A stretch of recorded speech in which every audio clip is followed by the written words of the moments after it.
Salut et merci d'écouter À ta santé, le podcast qui parle de santé simplement, accessible à tous et loin du jargon incompréhensible de l'hôpital. Dans chaque épisode, je reçois un invité afin qu'il ou elle nous parle de son expérience. Ce podcast est l'occasion de donner la parole à ceux que l'on entend trop peu.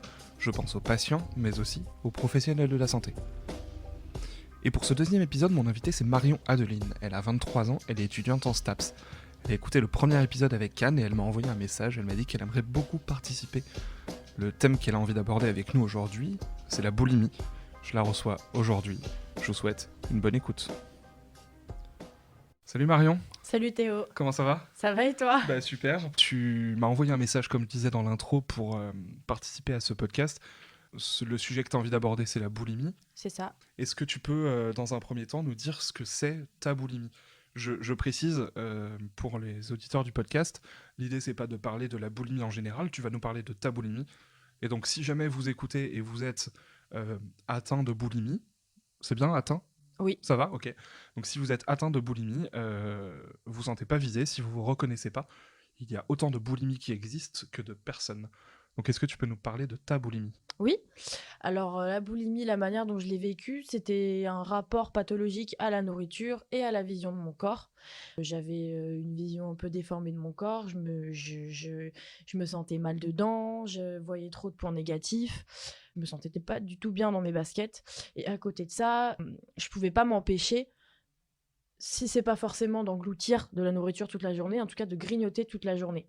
Et après, en plus, de faire des crises de boulimie. Et c'était un peu incontrôlable, en fait. C'est un petit ordre, non pas de ton estomac, mais un peu d'un petit bonhomme dans ton cerveau qui va te dire, là, faut que tu manges et tu peux pas trop résister. En tout cas, au début, quand t'es vraiment en plein dans la pathologie, parce que c'est une pathologie, pas une maladie. Et toi, est-ce que c'est arrivé à quel âge ? Est-ce que tu sais à peu près à quel moment J'aurais dit, il y a quelques mois, que ça a commencé à 18 ans, mais en fait, je pense que ça a commencé à mes 17, parce qu'on va se dire que la boulimie, c'est forcément trop manger et se faire vomir derrière, alors que non.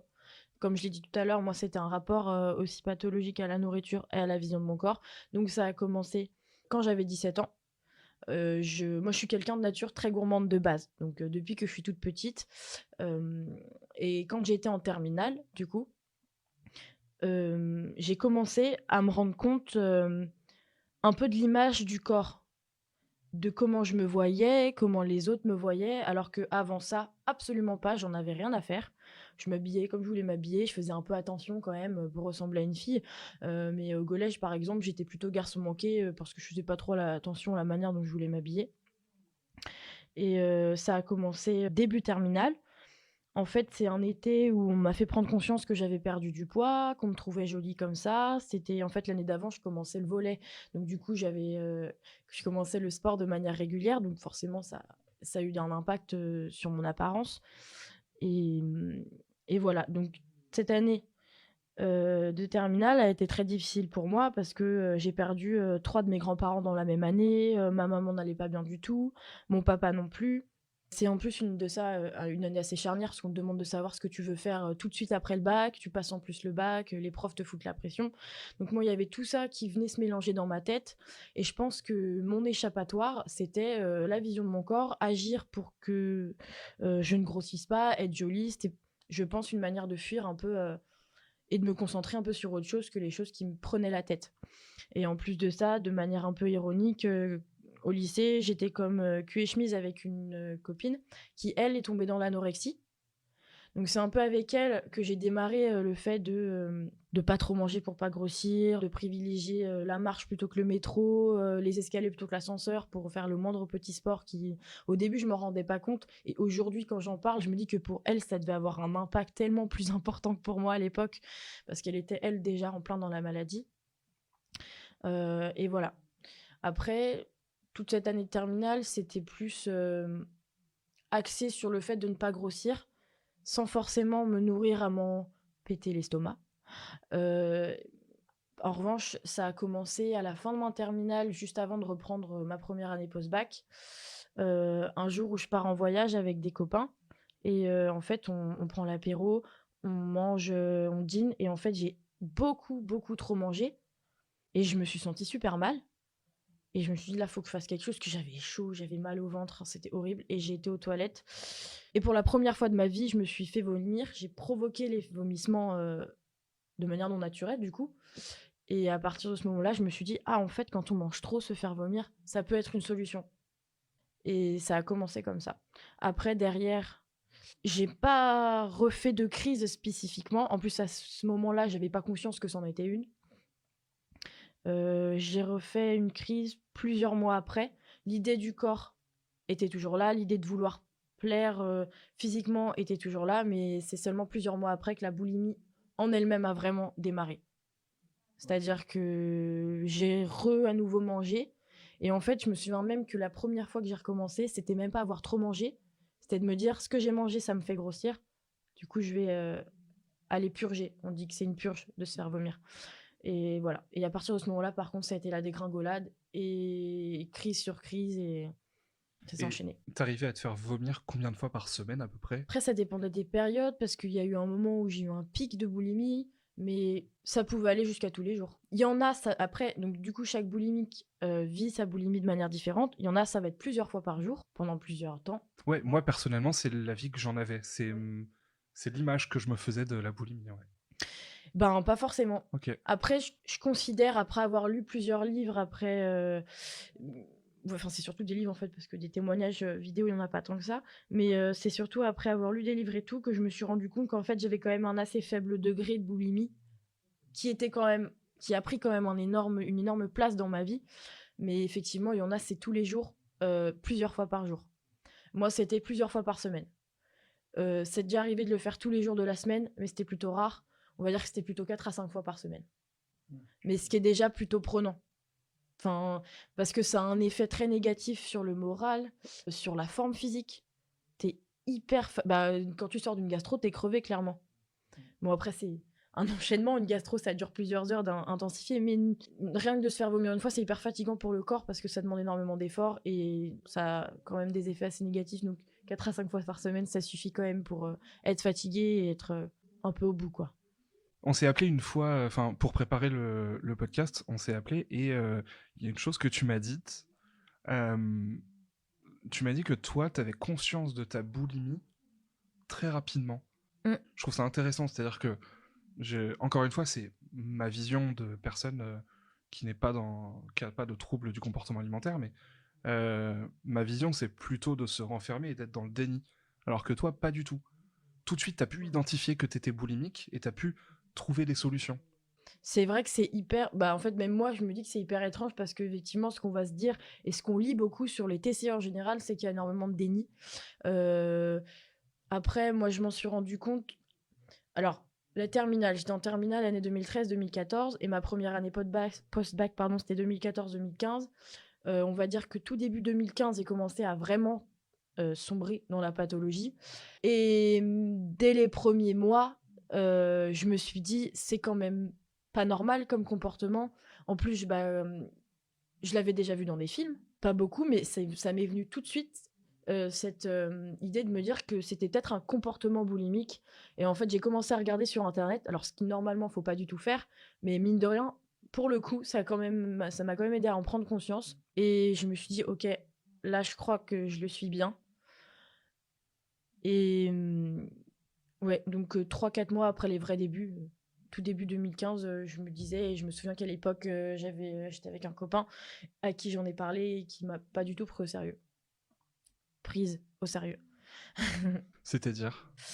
Ben, je pense qu'il se rendait pas trop compte. Lui-même était très dépendant du cannabis. Du coup, il était un peu dans sa propre dépendance, mais je pense qu'il s'en est pas trop rendu compte. C'est-à-dire que j'essayais de lui faire comprendre que grignoter devant moi, c'était hyper difficile pour moi parce que j'essayais de m'en empêcher, mais du coup que j'allais le faire aussi parce que j'avais à ce moment-là aucune capacité de résistance. Donc les gens n'ont pas. Ouais, c'est dans la tête des gens, c'est pas forcément évident que ça peut être grave et ils se disent juste qu'il faut arrêter de grignoter et puis c'est tout, alors que ça va bien plus loin que ça. Oui, parce que du coup, tu l'as dit en début de podcast, c'est un rapport pathologique Ouais, avec la nourriture. c'est pas contrôlable. Et de dire le mot pathologique, je trouve que c'est important parce que oui, j'ai déjà entendu dire Et tu le dis aussi, bah oui, mange moins, fais attention, et comme si ça allait changer les choses. Et comment toi, t'as réussi à t'en sortir? Déjà, est-ce que tu t'en es sorti? Oui, je m'en suis sortie, heureusement. Alors il faut savoir que moi donc première année post-bac n'avait rien à voir avec les études que je fais actuellement. J'ai fait une réorientation, donc début 2015, je suis entrée en STAPS. Première année de STAPS. Et cette année de STAPS a été le pic de la boulimie. C'est-à-dire qu'en fait, quand tu rentres en STAPS, déjà, tu as beaucoup de pratiques sportives, de tous les sports, tous les styles. Et du coup, ben, on te note. Quand tu es boulimique, il faut savoir que tu n'as pas du tout confiance en toi. Tu as une confiance en toi qui est inférieure à zéro. Donc, c'est hyper difficile. Et en fait, je me comparais à tous, à tous, même aux garçons, je veux dire, dans la pratique. Et surtout aux filles, dans l'apparence. Du coup, j'étais là, mais elle est vachement plus jolie que moi. Moi, c'est pas du tout ça. J'aime, je m'aime pas. Enfin, du coup, t'es sans cesse dans la comparaison. Et ça a été comme ça pendant toute mon année de STAPS. En plus, tu le gardes pour toi parce que t'as honte, du coup, t'en parles pas, t'oses pas en parler, surtout quand on a tenté des fois d'en parler et qu'on te prend pas au sérieux, bah, ça te réfrène encore plus. J'en ai parlé à. Ce qui m'a aidé à en parler, c'est que j'en ai parlé à mon parrain de fac, milieu de ma L1, parce qu'il y a un moment où ça allait pas du tout. J'ai littéralement pété un câble. Je suis partie 10 jours. J'ai pas fêté Noël avec ma famille tellement ça allait pas. Je suis partie 10 jours à la montagne, c'est le seul endroit où je me ressource.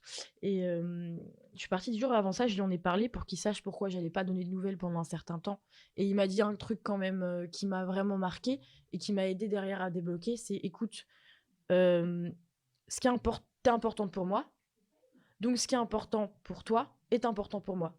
Et c'est là, à ce moment-là, parce qu'au début, j'ai mis 1 heure, je pense 40 minutes à aller pour commencer à lui en parler. Et là, je lui ai dit, bah voilà ce qui se passe, je suis boulimique, voilà ce que c'est. Honnêtement, je sais pas s'il a compris tout de suite, mais ce qui est sûr, c'est qu'il m'a accompagné. Enfin, d'encouragement. Je pense que tu es dépourvu hein, quand tu connais pas la pathologie, tu peux pas dire bah tu fais ci, ci, ci. Et ça, mais au moins il m'a écouté. Il a été présent et rien que ça, c'était un petit déclencheur pour me dire ok, je peux en parler. Et derrière ça, j'en ai parlé à une amie parce qu'on allait partir au ski. Je me suis dit, il faut que quelqu'un soit au courant, quelqu'un dans ma chambre qui m'aide peut-être à me guider. J'en ai parlé à ma meilleure amie de l'université à l'époque. Et c'est à partir de ce moment-là que j'ai commencé à en discuter, sachant que plus tôt, ma maman, je lui en ai parlé quand même assez tôt, juste avant de rentrer en STAPS. Tu leur en as parlé avant Ouais, avant ma mère était la première au courant. Ok, avant tes amis. Ouais, avant mes amis. Donc ça, pour le coup, on recule encore, c'était avant de rentrer en STAPS. Donc il a très bien accepté. Enfin, dans le sens, elle m'a pas dénigré, hein, mais accepté en tant que maman que ta fille est boulimique, je pense que c'est compliqué, mais en tout cas, elle m'a bien accompagnée. Donc mes parents étaient au courant, je lui ai demandé d'en parler à mon père, parce que je n'osais pas en parler à mon père, non pas parce qu'il n'aurait pas été réceptif, mais parce que j'y serais pas arrivée, je sais pas pourquoi, je le sentais pas, alors que je suis très très proche de mon papa, hein, j'ai aucun problème relationnel avec lui. Donc mes parents étaient quand même au courant. Ma mère voulait que je voie une psychothérapeute, elle m'a proposé. Moi, je voulais absolument pas, parce que, ben, à cause d'antécédents familiaux, je me suis dit, mais on va me déclarer dépressive, j'ai pas envie d'être dépressive, combien même ça se trouve, c'était le cas à l'époque, je voulais pas le voir en face des yeux. Je sais pas si ça se dit, c'est pas grave. Euh, et du coup, elle m'a pas forcée. Donc j'ai pas été contrainte. Par contre, le premier réflexe que j'ai eu, donc encore une fois avant de rentrer en STAPS, c'est d'aller voir une nutritionniste. Je serais tentée de dire de ne jamais faire ça quand on a atteint de TCA parce que c'est encore pire. Surtout quand on est très focalisé sur l'image de son corps et la confiance en soi. Quand bien même la première séance s'est bien passée, ce qu'elle m'a refait confiance. La nutritionniste m'a fait prendre confiance en moi en me disant, à l'époque, je faisais 58 kilos, en me disant que c'était rien comme poids, enfin, que c'était très bien pour mon âge, ma taille. En plus, j'étais déjà assez musclée parce que je faisais déjà du sport. J'avais très peu de matière grasse parce qu'elle m'a fait peser sur sa balance un peu, un peu bizarre que tous les nutritionnistes ont. Donc j'étais ressortie là positive. Par contre, la seule chose qu'elle m'a dit, c'est pour la semaine prochaine, la séance suivante, tu restes à ton poids. C'est tout. Je suis arrivée à la séance d'après, j'avais déjà 2 kilos en plus. Ouais, en fait, elle a pas vu. Enfin, elle a eu une approche perte de poids, alors que toi, t'avais une approche différente. Ouais. Toi, tu venais pour parler d'un trouble du comportement alimentaire, et elle s'est dit, il faut qu'elle perde du poids. Non, non, elle s'est pas forcément dit: «Faut perdre du poids, faut qu'elle se maintienne». En plus, je lui ai dit quand je suis arrivée, je lui ai exposé la situation vu que j'en avais déjà conscience. Donc en plus, elle était gymnaste, donc forcément, elle maîtrisait un peu le sujet, des TCA. Je pense qu'elle avait déjà eu des patients qui étaient dans ce cas-là. Mais du coup, je pense pas qu'elle ait cherché à me faire perdre du poids parce que déjà, j'étais bien. Elle m'a même fait comprendre que si je perdais beaucoup de poids, je pouvais devenir maigre, et ça pouvait être, moche, contrairement à ce qu'on peut se dire. Et du coup, non, non, je pense pas. Je pense qu'elle pensait pas à mal, mais déjà, une nutritionniste, elle est pas faite pour régler le problème de TCA, hein, clairement pas. Et donc je suis arrivée, donc de séance en séance, bien qu'elle ait essayé de m'instaurer une régularité, alimentaire, je prenais de plus en plus de poids et j'ai pris, entre 4 et 6 kilos, à cette époque et cet été-là, du coup, parce que je l'ai vu l'été. Et au bout d'un moment, elle m'a dit, et ça donc juste avant que je reprenne le sport en STAPS, «Je peux rien faire pour toi si tu vas pas voir, un psy. Parce que c'est pas moi qui vais pouvoir t'aider à régler ton problème». Elle m'a dit: «Par contre, il faut peut-être que tu le fasses assez vite parce que ça devient dangereux pour ta santé, parce qu'à force de te faire vomir, non, tu peux te, tu peux te créer une crise cardiaque en fait à la longue parce que quand tu te fais vomir, c'est violent pour le cœur, tu te prives de nutriments nécessaires au bon fonctionnement de ton cœur». Donc à ce moment-là, déjà, j'y suis plus jamais retournée. Mais pour autant, j'ai mis du temps à faire la démarche d'aller voir quelqu'un. Et c'est justement au milieu de mon année STAPS, juste après le moment où je suis partie à Noël me ressourcer et tout. Déjà, ça n'a pas du tout marché parce que j'ai fait crise sur crise pendant les vacances. Par contre, j'ai fait la démarche en janvier 2016, du coup, euh, d'aller voir quelqu'un, conseillé par ma mère. Et la chance que j'ai eue, c'est que ça a très bien matché très vite parce qu'un thérapeute, c'est hyper au feeling. C'est si tu le sens pas, tu vas en voir un autre. Ou alors tu restes, mais du coup la thérapie se passe hyper mal. Moi, ça s'est super bien passé tout de suite. C'est une thérapeute gestaltiste, donc c'est un courant, je sais pas trop comment l'expliquer, un courant thérapeutique qui s'axe vraiment sur les émotions. Et à ce moment-là, je pense que c'était exactement ce dont j'avais besoin parce que je ne savais rien sur mes émotions. Je savais juste qu'elles étaient bloquées. Et au fur et à mesure de ma thérapie, on a tout débloqué. Enfin, tout s'est décanté. Et je pense que donc voilà, j'ai fait mon petit bonhomme de chemin en STAPS. J'ai mis du temps quand même, donc 2000, ouais, début 2016. Et je pense que ça c'est vraiment, j'ai commencé à avoir une réelle amélioration euh, l'année d'après en 2017. Donc à la fin de ma deuxième année de STAPS. Et déjà, je commençais à reprendre confiance en moi. Faut savoir que ce moment-là, j'avais une relation avec un de mes camarades. Donc, j'étais en couple avec quelqu'un qui m'a énormément aidée à reprendre confiance en moi. Forcément, quand tu as une relation, bah, ça aide, hein. On te dit que t'es belle, on t'accompagne. C'était quelqu'un de très altruiste en plus de ça, donc qui était dans la même filière que moi, donc pour travailler dans la rééducation par le sport avec les handicapés. Donc forcément, bah, c'est quelqu'un d'altruiste.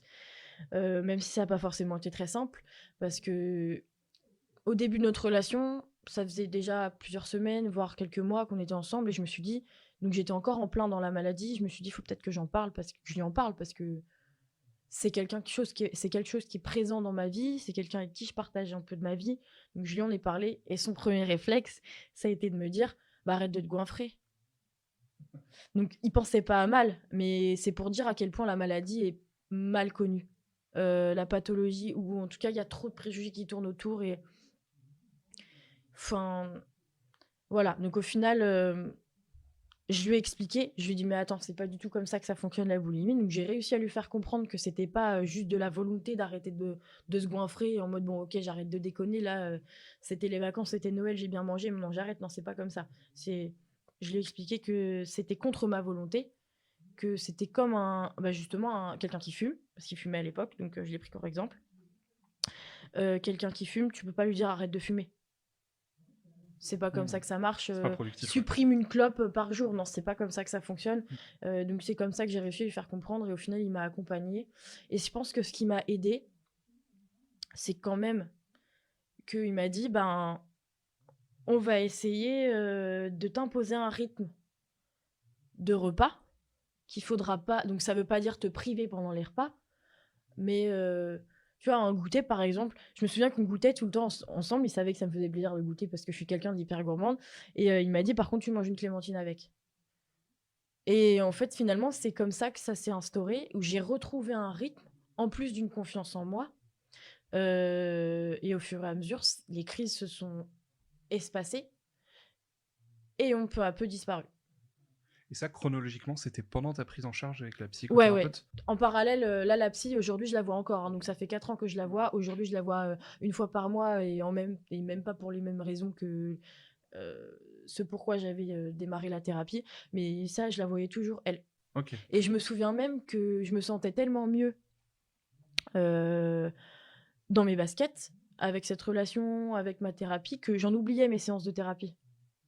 C'est-à-dire que j'arrivais pas, et une demi-heure après l'heure de début de la séance, ma fille, elle m'appelait, elle me dit, bah t'es où? Et en fait, c'était même plus un réflexe d'aller la voir, tellement ça allait mieux, en fait. Ouais, je connais ce moment.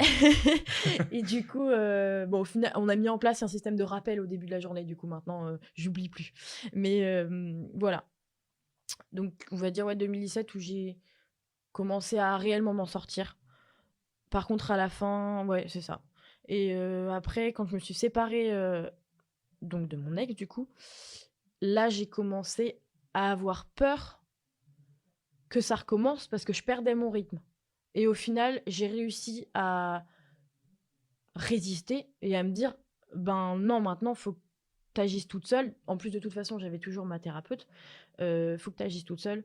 Et j'ai réussi à résister. Et quand on arrive à résister à une crise, c'est tellement, tellement positif pour soi. Et ça donne confiance. Et qu'au final, bah, derrière, ça présage que du bon pour l'avenir. Et voilà, c'est comme ça que je m'en suis sortie.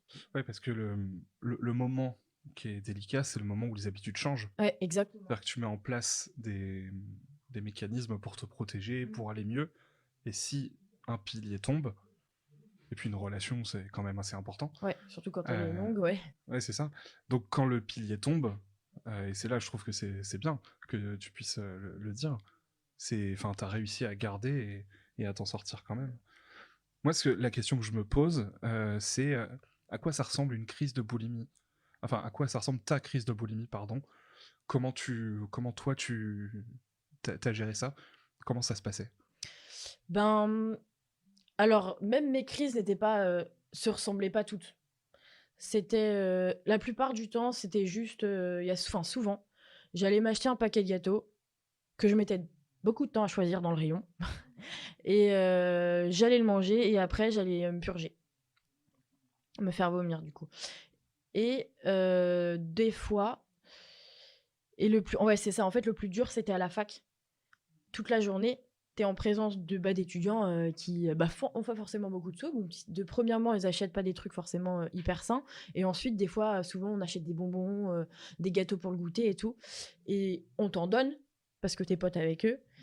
Et ça engraine un peu le petit cercle vicieux de la crise de boulimie parce que c'est du sucre. Mes crises étaient allaient à 85% sucré.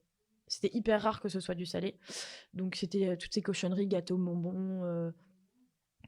Et du coup, ça engendrait quelque chose et ça me donnait encore plus envie de sucrer.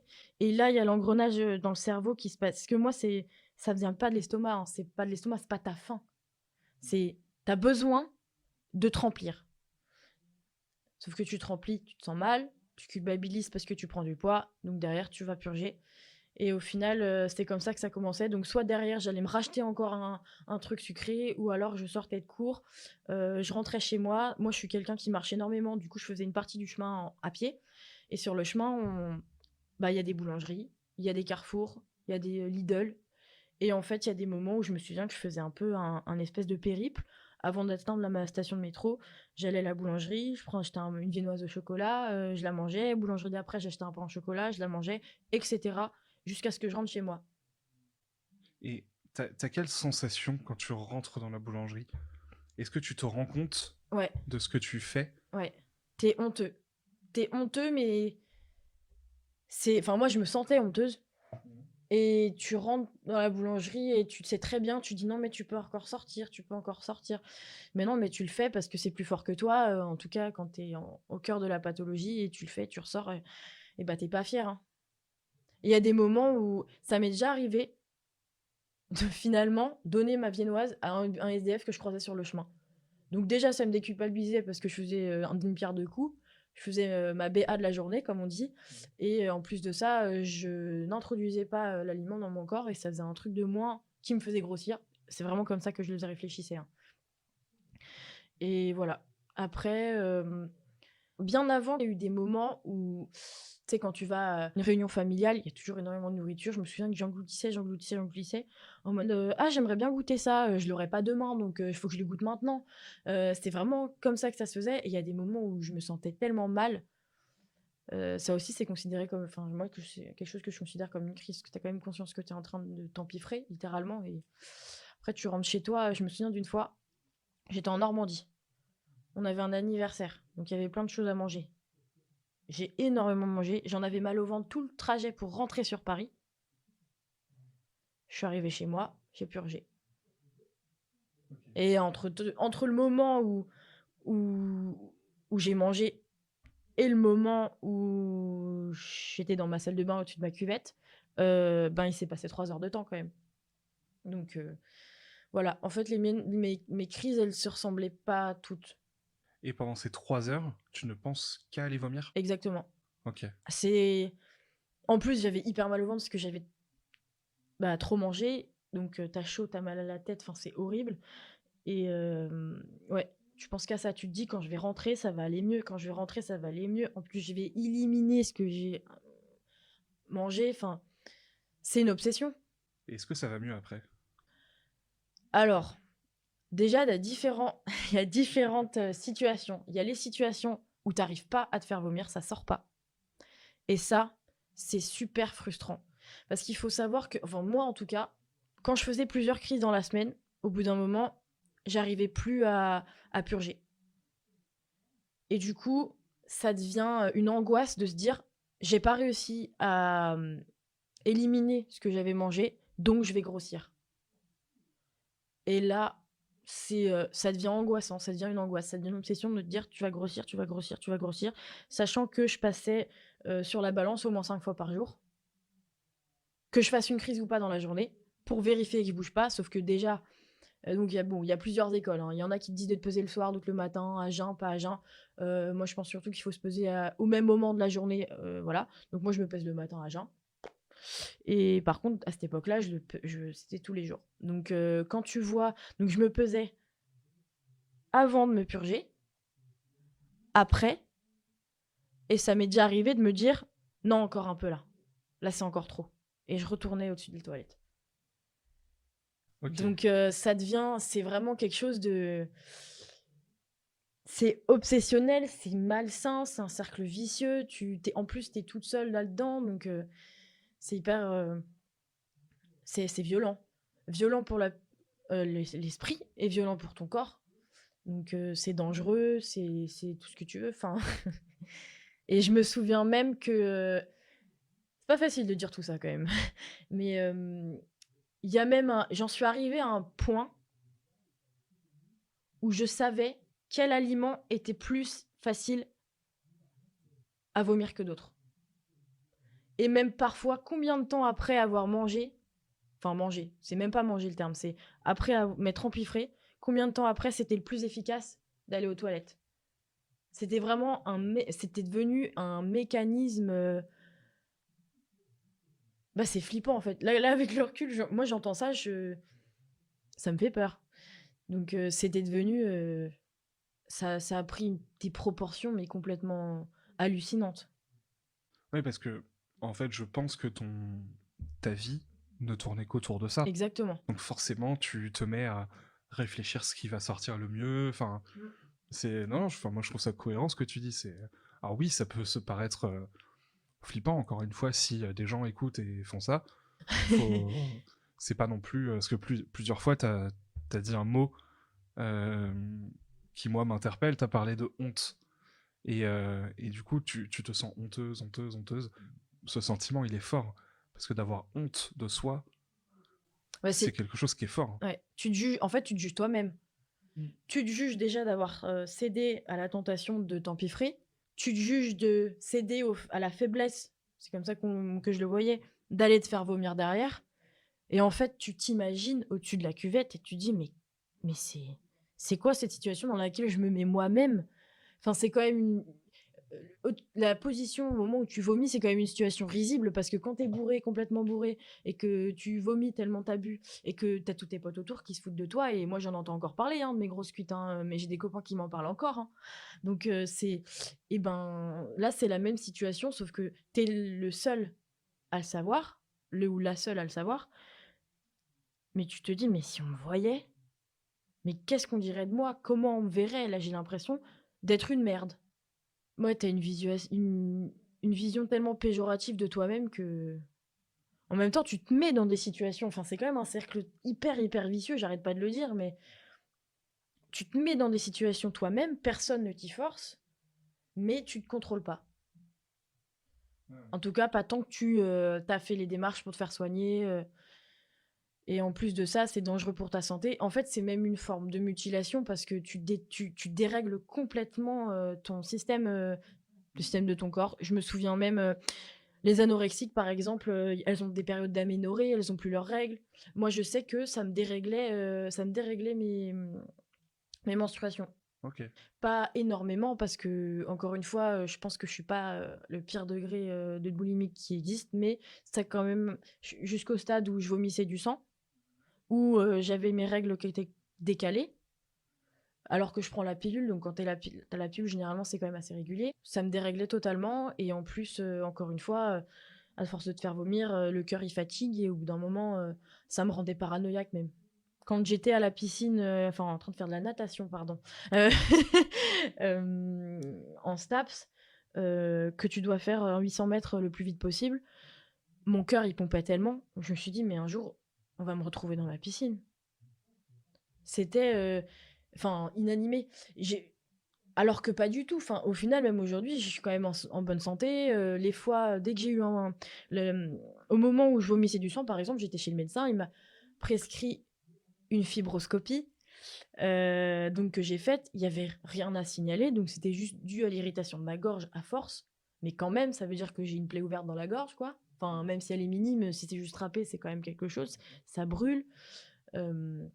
Et concernant le cœur, je me souviens que je sentais à un moment des souffles chauds dans le cœur. C'était un peu bizarre, comme si mon cœur était en stand-by. J'étais, enfin, pas arrêté, mais je crois que ça s'appelle une extrasystole au final. Donc c'est pas du tout grave.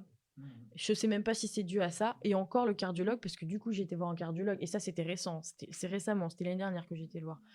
Il m'a dit que c'était dû à l'acidité de la nourriture, etc. Et je lui ai dit, mais moi j'ai un passif de boulimie, qui me dit, bah voilà. Donc ça a quand même un effet. C'est pas à prendre à la légère. Et moi, il y a un sujet qui m'intéresse aussi.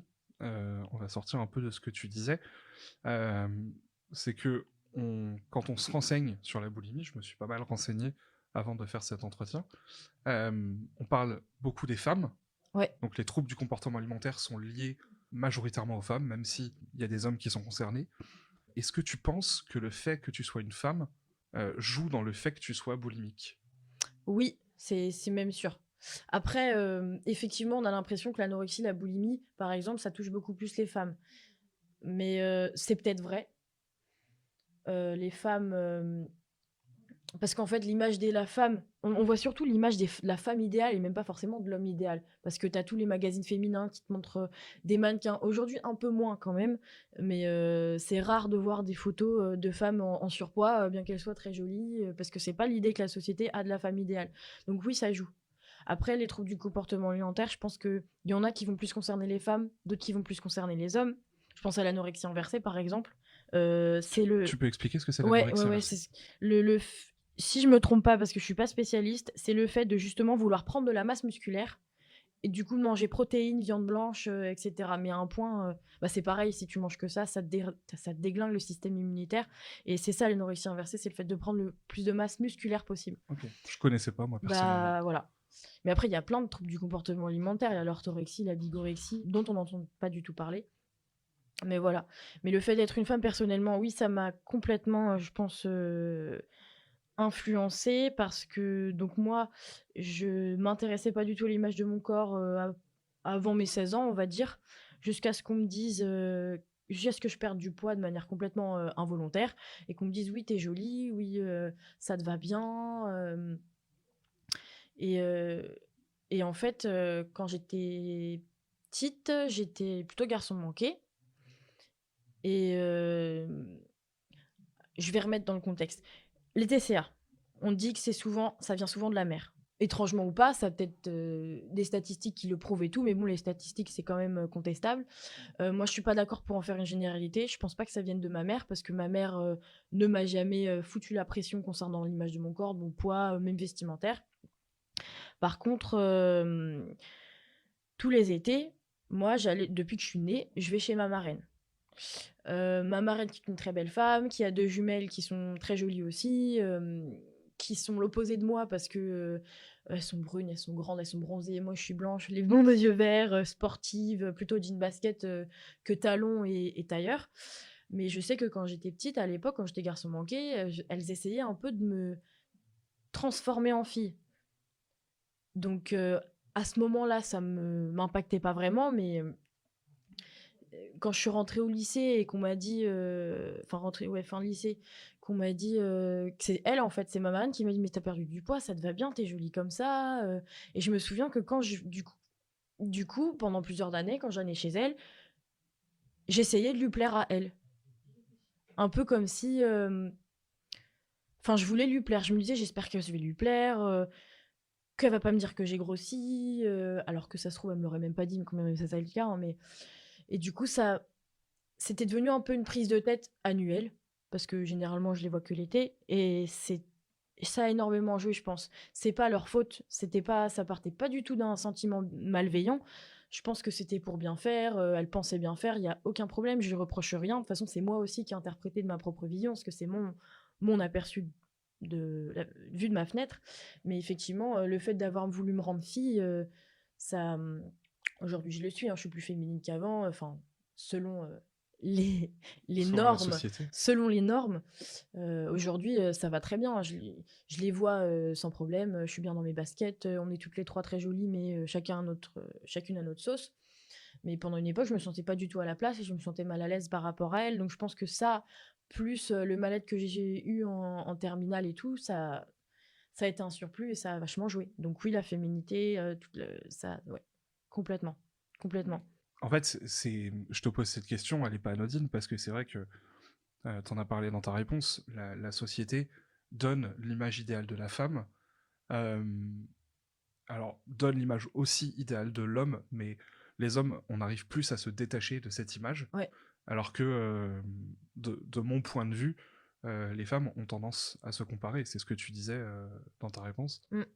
Et, euh, et en fait, la société a complètement à voir avec le fait que les anorexiques, les boulimiques et plein de troubles du comportement alimentaire sont majoritairement liés aux femmes.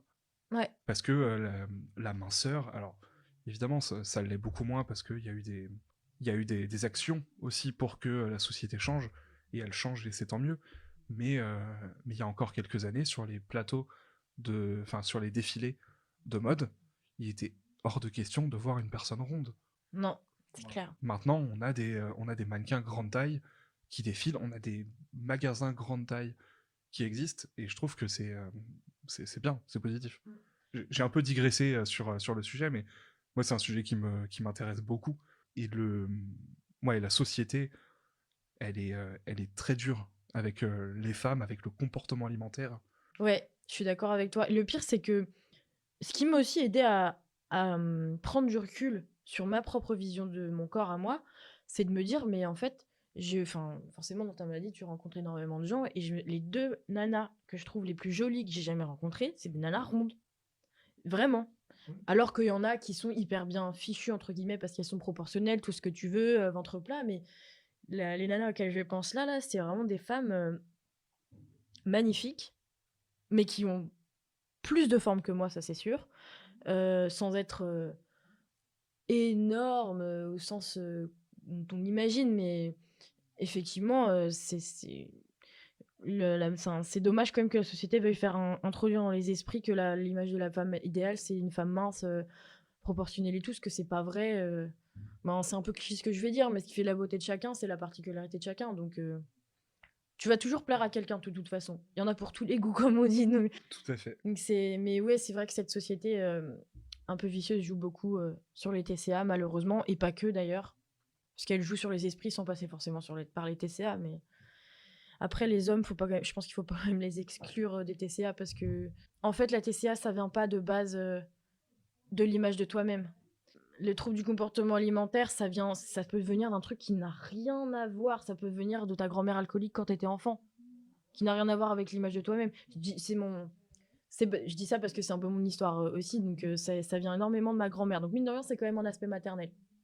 Mais contrairement à ce que je disais tout à l'heure, mais le trouble du comportement alimentaire, c'est l'aspect émergé de l'iceberg. J'ai du mal avec les deux mots. Donc ce qu'on voit, c'est le trouble du comportement alimentaire. Et en fait, c'est la conséquence de toute la partie immergée de l'iceberg qui peut n'avoir mais rien à voir. Ça peut avoir un lien avec, je sais pas, j'ai pas d'exemple là comme ça, mais qui n'a rien à voir avec l'image du corps ou la nourriture. C'est juste un mal-être qui s'est développé et pour avoir à t'accrocher à quelque chose, il y a le TCA. Et moi, en tout cas, c'est comme ça que je l'ai vécu. Je pense que j'étais pas bien, j'avais besoin de me rattacher à quelque chose, besoin de fuir, besoin de peut-être d'avoir le contrôle sur quelque chose. Parce que quand tu te nourris et que tu vomis, t'as contrôlé de A à Z ce que t'as mangé et aussi ce que t'as fait sortir de ton corps. Et d'ailleurs, je crois que c'est aussi pour ça, les anorexiques, quand elles maîtrisent, quand elles ne mangent pas, qu'elles résistent au fait de manger et tout, c'est aussi tout cet aspect-là du contrôle. Donc, je pense que ça peut venir aussi beaucoup de là, en tout cas. Et t'en as un peu parlé tout au long du podcast, mais aujourd'hui, comment ça va? Est-ce que c'est complètement parti? Est-ce que t'estimes actuellement que la boulimie, ça fait plus partie de ta vie? Ou, ou t'es encore complètement dedans? Ou alors ou pas? Enfin, comment tu le vis aujourd'hui, ta boulimie? Je pense qu'aujourd'hui, la boulimie, la pathologie, elle fait partie de mon passé.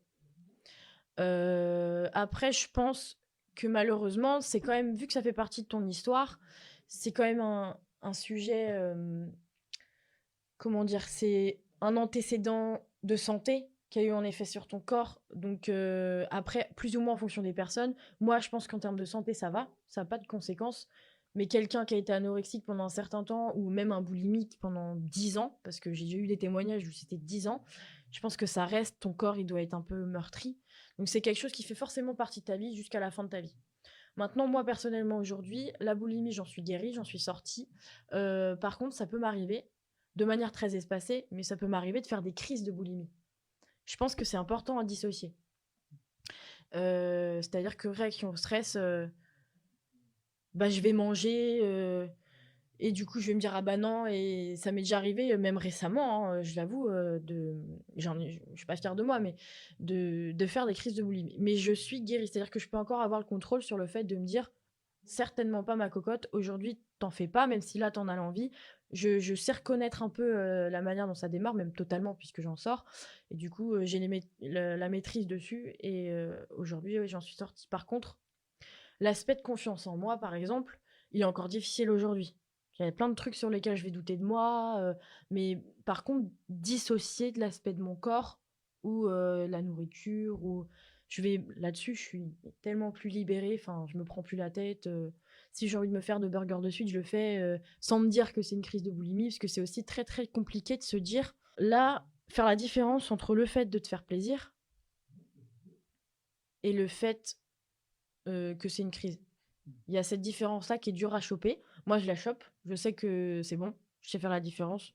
Donc, c'est vraiment énormément de progrès. Mais je considère pas en être totalement sortie pour autant, même si je suis guérie, parce que ça me suit. Enfin, je sais pas comment. C'est pas trop clair, mais j'en serais totalement sortie quand j'en ferais plus du tout des crises. Je pense que la pathologie aujourd'hui, j'en parle sans problème. Même à des gens que je connais pas, si ça vient dans la conversation, ça viendra. Alors qu'avant, j'en parlais pas du tout. C'est complètement assumé. je pense que mon travail dessus est terminé. Et voilà. Après, il y a quelques antécédents encore, mais c'est des choses... quelques antécédents, pardon, quelques conséquences, mais ça fait partie de mon passé. Et aujourd'hui, j'ai pas honte d'être boulimique, d'avoir été, pardon, boulimique. Qui la suce quand même. D'avoir été boulimique. Ça fait partie de mon passé, c'est ça qui m'a construit. Aujourd'hui, j'en parle et ça va être même c'est même moteur de projet que je vais avoir pour l'avenir. Donc, je vais pas dire je suis contente d'avoir été passée par, d'être passée par là, pardon. Mais c'est quand même ça construit. Mais tu t'en es même pas rendu compte, mais tout à l'heure, alors pendant tout le podcast, je te l'ai dit, t'as dit la honte. Là, tu viens de dire que t'avais des fois des crises de boulimie et t'as dit pas fier de moi. Ouais. Déjà, le langage est pas le même. Non. Non, mais je trouve que c'est un beau résumé de l'évolution. Est-ce qu'il y a un autre sujet que tu voudrais aborder? Parce que je vois que tu as un petit post-it devant toi avec les... Ouais, avec ce que tu as envie d'aborder. Est-ce qu'il y a des choses qui manquent? Non, après, je voudrais vraiment appuyer sur le fait que c'est vraiment quelque chose... Bon, après, si les gens écoutent le podcast, c'est quand même qu'ils sont intéressés, mais c'est quelque chose qu'il faut vraiment pas négliger. La boulimie, c'est pas quelque chose qu'il faut associer automatiquement à l'anorexie ou même à l'hyperphagie, qui sont les 3 gros TCA qui forment le terme TCA au final. C'est pas du tout la même chose. Un anorexique va pouvoir passer par la boulimie avant ou après son anorexie. La boulimique va pouvoir passer par l'anorexie avant ou après sa boulimie. Mais c'est vraiment 2 pathologies complètement distinctes qui n'ont pas les mêmes effets. Selon moi, l'anorexie va avoir de gros dangers.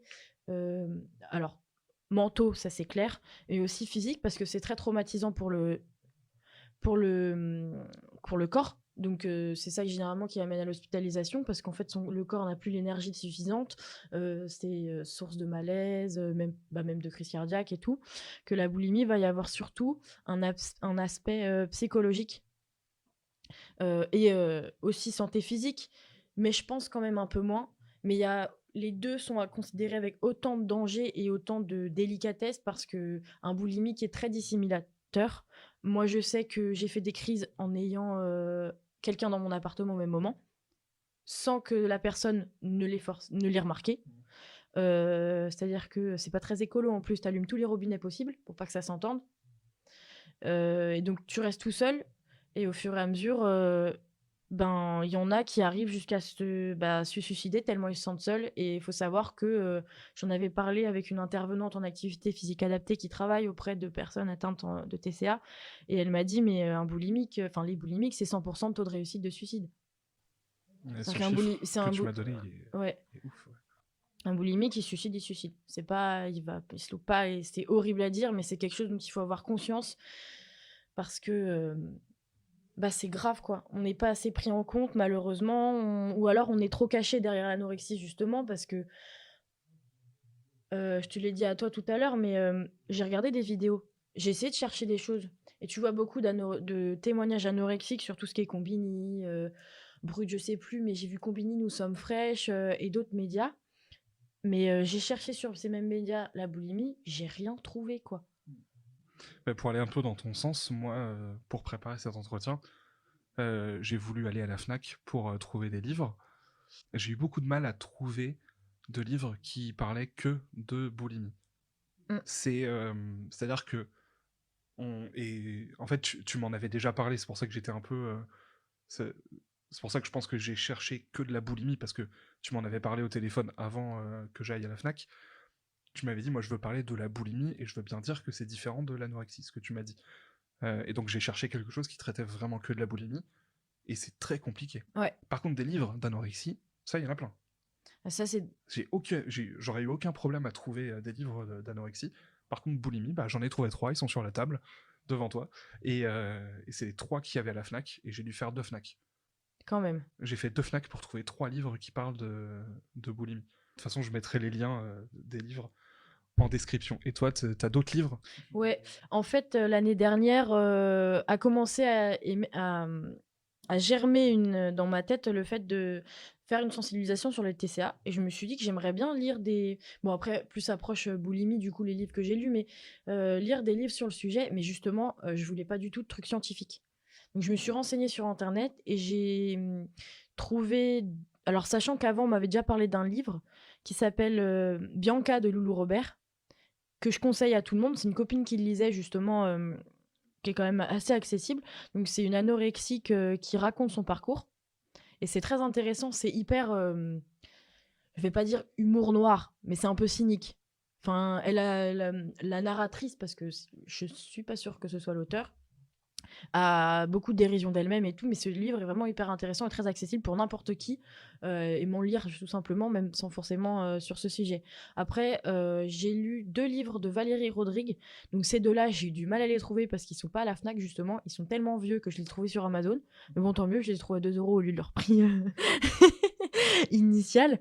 Donc il y a La peau à l'envers, qui est en fait, elle utilise d'autres prénoms, mais c'est son histoire à elle, de ce que j'ai compris. En fait, tu le comprends en lisant son 2e livre, La peau à l'envers. Donc là, c'est purement une histoire de boulimique et en fait, ces 2 livres, comme je disais au tout début, c'est j'arrivais pas à mettre des mots sur mes émotions. Et en fait, les 4 livres dont je vais parler, enfin, j'en ai déjà parlé 2, mais j'ai surligné toutes les choses où je me suis dit, mais c'est ça que je voulais dire, c'est ça que je ressentais. Et donc, j'ai plein de stabilos dans ces romans. Donc, il y a La peau à l'envers de Valérie Rodrigue. Ensuite, elle a écrit un autre roman, mais beaucoup d'années plus tard, qui s'appelle Lettre à une jeune affamée. Et là, tu comprends qu'elle est passée par l'anorexie et la boulimie. Et ensuite, il y a un autre livre d'une auteure que tu connais peut-être qui s'appelle Delphine de Vigan. Non. Alors il y en a qui la connaissent, d'autres qui la connaissent pas, mais elle est quand même assez connue et elle a écrit Jour sans fin et après elle a écrit plein d'autres romans, mais c'est le seul en tout cas qui porte, plutôt sur l'anorexie aussi.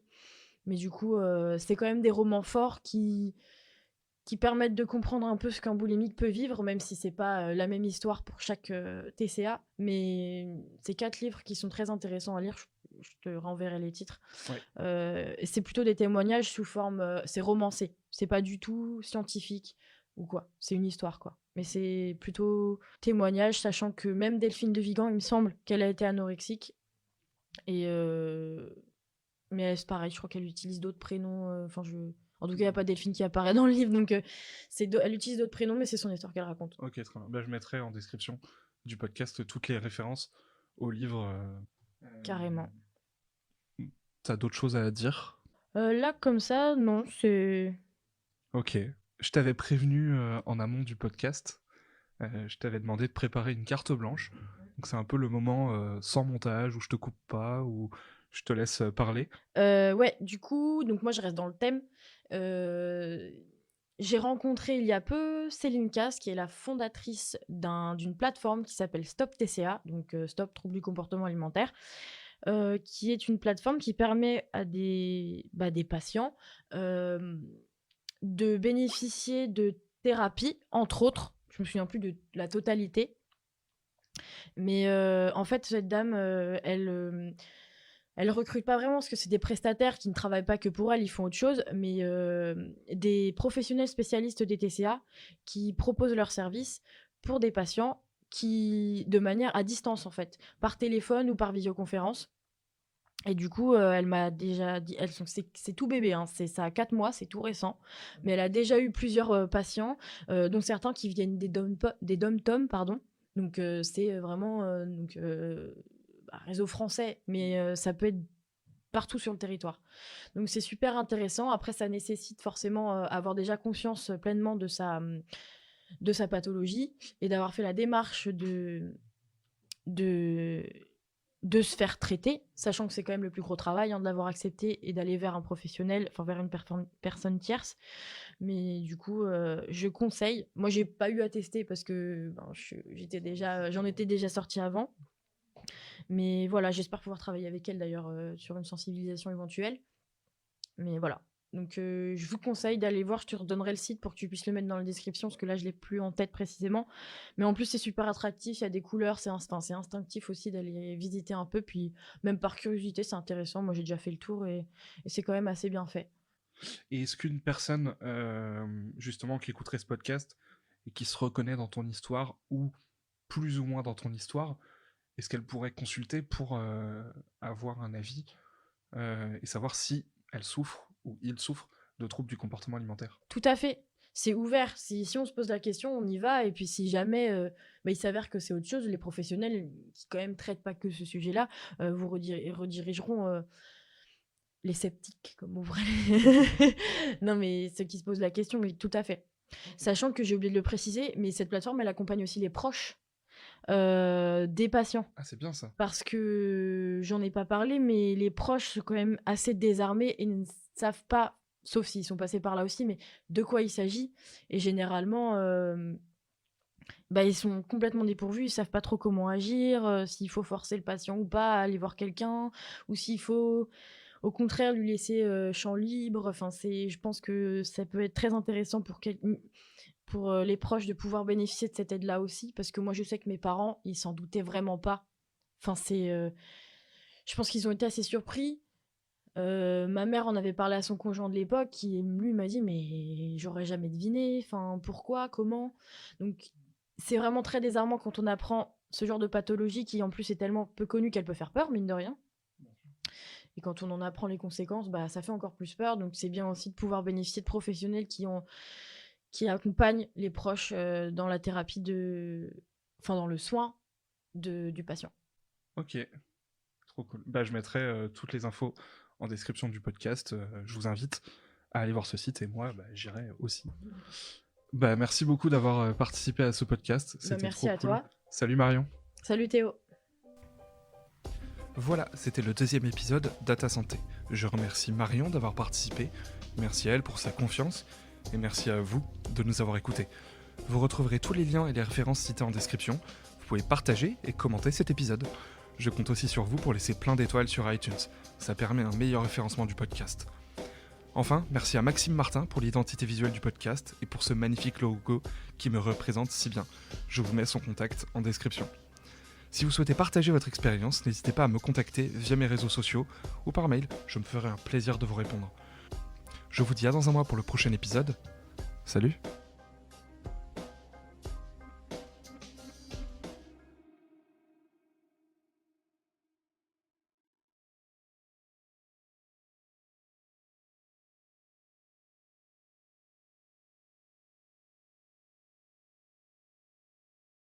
Super! Trop chouette, on a trop bien fait de... Ouais, c'est le deuxième est beaucoup mieux. Oui, clairement. Ouais, niveau technique, ça va bien. Ouais. Non, mais ouais, je trouve que t'as parlé beaucoup mieux. C'est plus fluide. Ouais, c'était beaucoup plus fluide. Mais c'est hyper intéressant, je pense que... En plus, là, j'ai donné plein d'anecdotes. Ouais. Donc peut-être... Non, mais c'est bien. Et même, je pense, en fait, j'y pensais pendant qu'on tournait, mais si des professionnels de santé écoutent, parce que je pense que ça va être les gens qui vont m'écouter, je sais pas trop encore, c'est le début, mais si des professionnels écoutent et peuvent identifier ça chez des patients, ça peut être cool. C'est dur à identifier. Après, j'ai pas parlé des signes physiques, mais même pour moi-même, la boulimie, c'est pas compliqué. Ah, mais d'où l'intérêt. Mais j'ai oublié de parler parce que j'ai eu des idées noires aussi, mais bon, c'est pas ça, je pense qu'ils sont après. Ouais. Oh, mais c'est chouette. Merci d'avoir recommencé parce que là, je me sens mieux. Alors, moi aussi. Ouais, vraiment le. C'était plus naturel là. Ah, mais tu t'es rendu compte?